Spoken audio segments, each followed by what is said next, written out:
નહીં કે મારા બાપુની એક ને એક દીકરી છું. ખૂબ પ્રેમ કરે છે મારા બાપુ મને. ખૂબ લાડકી છું મારા બાપુની. મારા બાપુ મને ખૂબ સાચવે છે. હા દીકરી, હા. દીકરી તો મા બાપના લાડનો ખજાનો છે બેટા. હા મા તે મા છે, જનેતા છે.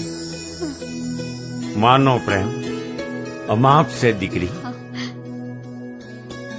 બાપા, મારી જનેતા, મારી માં તો મને નાનપણમાં જ મૂકીને મરી ગઈ. પણ મારા બાપુ મને દીકરાની જેમ સાચવે છે. લો, હવે તમે જમી લીધું છે તો હું ઘરે જાઉં અને મારા બાપુના રોટલા ઘડતી આવું. પાછું એમને વાડીએ આપવા જવાનું છે. મોડું થઈ ગયું છે. હું જાઉં? ભલે દીકરી, માતાજી તારું ભલું કરશે. હા બાપા.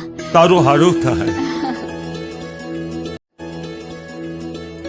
લે હવે હું જાઉં બેટા. હા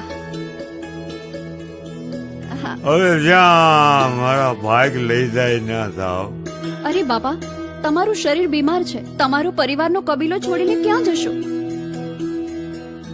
ગડપણ છે. તમારા ડંગાના માણસો તમને સાચવશે. ગમે તે હોય, પણ આપણા એ આપણા.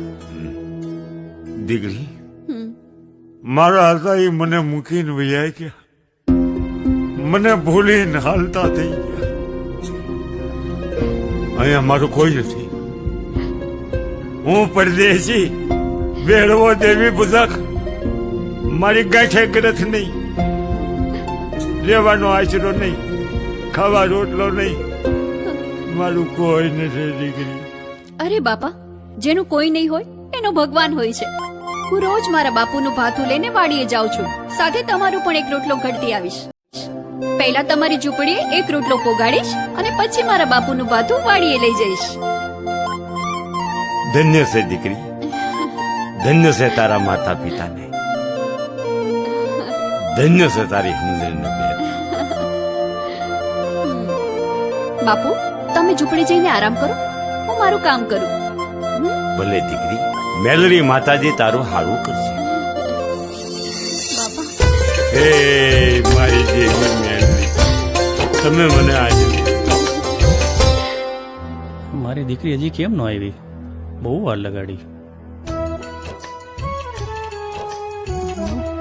આજ તો બહુ મોડું થઈ ગયું, થકાઈ પણ ગયું.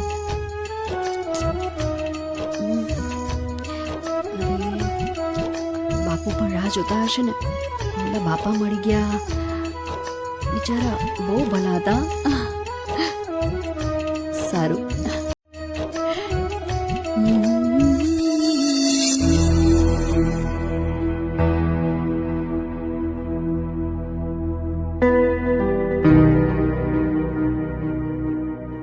હજુ મારી દીકરી કેમ ના આવી?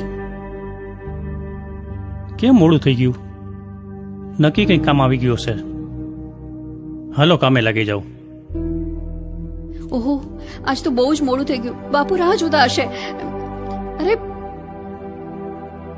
બાપુ, બાપુ, બાપુ, બાપુ, એ બાપુ, હાલો જમવા. આવી ગઈ મારી દીકરી. આવું બતાવો, આવું. એ હા હા, ચાલો ને બાપુ, જલ્દી. મને પણ ભૂખ લાગી છે.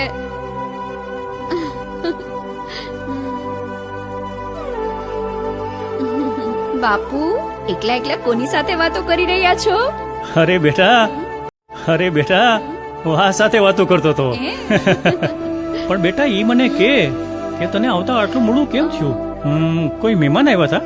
અરે બાપુ, ઘરે કોઈ મહેમાન નથી આવ્યા. મહેમાન રસ્તામાં મળ્યા. એક દેવી પૂજકના ભાભા રસ્તામાં બેભાન અવસ્થામાં પડેલા જોયા. એમને બહુ પાણીની તરસ લાગી હતી, તો એમને મેં પાણી પાયું. પછી એમને બહુ ભૂખ લાગી હતી, તો મેં એમને તમારું ભાથું જમાડી દીધું. ધન્ય છે મારી દીકરી. શાબાશ. તું મારી દીકરી નહીં પણ મારો દીકરો છે. અતિથિનો સત્કાર કરવો એ તો આપણો ધર્મ છે. બહુ સારું કર્યું બેટા. એ દેવી પૂજકના બાબા ક્યાં જતા હતા? એમના પરિવારના દંગા તો આપણી વાડીની સામે છે. એને એના દંગા ભેગા કરી દેવાતા ને. અરે બાપુ, એમના ડંગા તો રાતના ઉછાળા ભરીને હાલતા થઈ ગયા અને આ બાબા એકલા રહી ગયા. શું વાત કરે દીકરી? હા, એ બાબાને ભૂલીને દંગાના માણસો ચાલતા થઈ ગયા? હા બાપા.